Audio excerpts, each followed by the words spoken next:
Sai village cooking நேர்களுக்கு வணக்கம். புதுசாக என்னோடய வீடியோஸ் பார்க்குறீங்கன்னா மறக்காமல் லைக் பண்ணுங்கள், ஷேர் பண்ணுங்கள், சப்ஸ்கிரைப் பண்ணுங்கள்.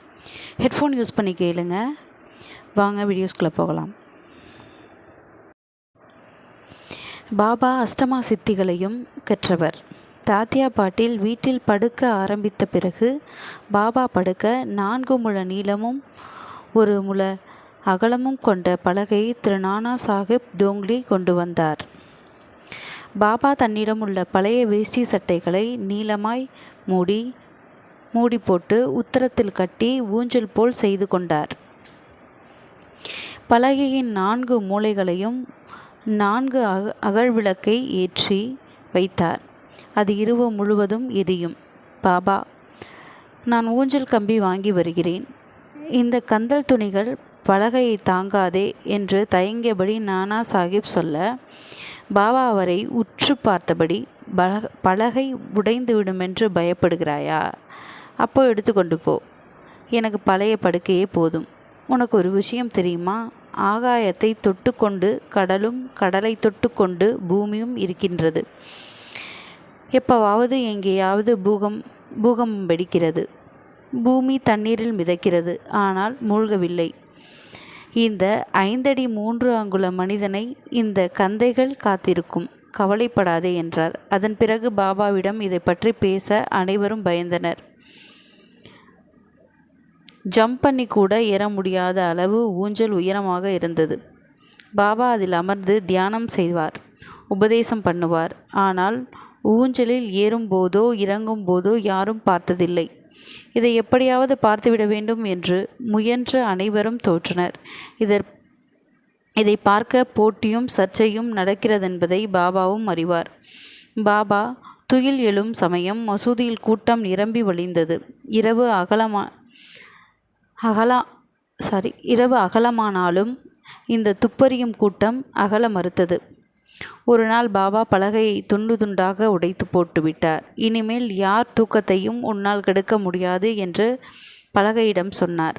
பாபா பிறந்த ஆண்டு 1838 இருக்கலாம் என்று யூகித்திருக்கிறார்கள். சரியான ஆண்டு எவருக்கும் தெரியாது. ஷீரடிக்கு வந்தபோது 16 வயது இருக்கலாம் என்பது யூகம்தான். 3 ஆண்டுகள் ஷீரடியில் இருந்த பாபா திடீரென்று அந்த தியானமாகிவிட்டார். 1 வருஷம் கழித்து அவுரங்காபாத்துக்கு அருகில் தோன்றினார்.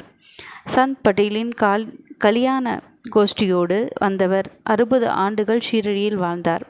15/10/1018 மாலை சுமார் 2:30 மணிக்கு பாபா அமரரானார். இந்து முஸ்லிம் ஒற்றுமைக்கு வெகுவாக பாடுபட்டவர் பாபா. இந்துக்களே, கரத்தை எடுத்துவிட்டால் நமாஸ் இரண்டும் ஒன்றே. இருவரும் மண்டியிட்டே ஆண்டவனை வணங்குகிறீர்கள். அப்புறமே ஏன் பேதம் என்று உபதேசிப்பார். அதனாலேயே இரு பிரிவினரின் திருவிழாக்களை இணைத்தார். பாபாவுக்கு ஏராளமான தொண்டர்கள் இருந்தார்கள். ஆனால் பாபாவின் பக்தர்களை கட்டுப்படுத்தும் அதிகாரம் அவர்களுக்கு இல்லை. ஷீரடியில் நானாவல்லி என்று ஒருவன் இருந்தான். ஒரு நாள் மசூதிக்கு வந்து, பாபா எழுந்திருங்கள், உங்கள் ஆசனத்தில் ஏதோ விசேஷம் இருக்கிறது. நான் சிறிது நேரம் அதில் உட்காரப் போகிறேன் என்றான். பாபா எதுவுமே பேசவில்லை. எழுந்தார். நானாவல்லி கம்பீரமாக ஆசனத்தில் அமர்ந்தான். சிறிது நேரம் கழித்து எழுந்து வந்து பாபாவை நமஸ்கரித்து, பாபா, இது முள் ஆசனம். பக்தர்களின் துயரங்கள் மண்டைக்குள் ஓடுகிறது. நீங்கள் சர்வந்தர் யாமி, என்னால் தாங்க முடியவில்லை என்று சொல்லி சென்றான். பாபா மகா சமாதி அடைந்த 13ஆம் நாள் நானாவல்லி இறைவனடி சேர்ந்தார். ஷீரடி அன்பர்கள் பாபா சாய்ந்து கொள்ள ஒரு திண்டு தயாரித்து கொடுத்தார்கள். சிலர் வீசிவிடுவார்கள், சிலர் பாத பூஜை செய்வார்கள், சிலர் பஜனைகளில் இசைக்கருவிகள் வாசிப்பார்கள். பக்தர்களுக்கு கட்டுப்பட்டவர் பாபா. ஒரு முறை டாக்டர் பண்டிட் பாபா தரிசனத்துக்கு வந்தார். அவர் புதியவர். அப்போது தாத்தா பட்கல்கரும் மகள்சாபதியும் பாபாவுடன் அளவளாவிக் கொண்டிருந்தனர். பாபாவின் நெற்றியில் எந்த மத சின்னமும் அணிவதில்லை. மகள்சாபதி கூட கழுத்துக்கு மட்டுமே சந்தனம் பூசுவார். பண்டிட் எழுந்து தாத்தா பட்டின் பூஜை சாமான்களுடன் இருந்த சந்தனத்தை எடுத்து 3 கோடுகளாக பாபாவின் நெற்றியில் தீற்றி வழிபட்டார். பாபா வெடிக்கப் போகிறார் என்று எதிர்பார்த்தவர்களுக்கு பாபா சாந்தமாக இருந்தது ஆச்சரியமாக இருந்தது. பண்டிட்டிடம் தாத்தா பட் தனியாக திடீரென்று இப்படி செய்துவிட்டீர்களே என்று கேட்டார். பாபா என் குருநாதரான ரகுநாத் மகாராஜ் மாதிரியே தெரிந்தார்.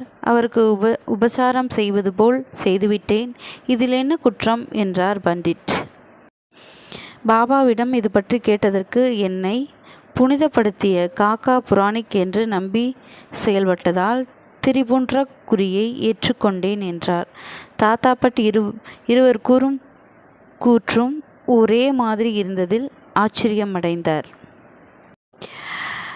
இந்த வீடியோஸ் உங்களுக்கு பிடிச்சிருந்ததுன்னா மறக்காமல் லைக் பண்ணுங்கள், ஷேர் பண்ணுங்கள், சப்ஸ்கிரைப் பண்ணுங்கள். அடுத்த வீடியோஸில் பார்க்கலாம். நன்றி.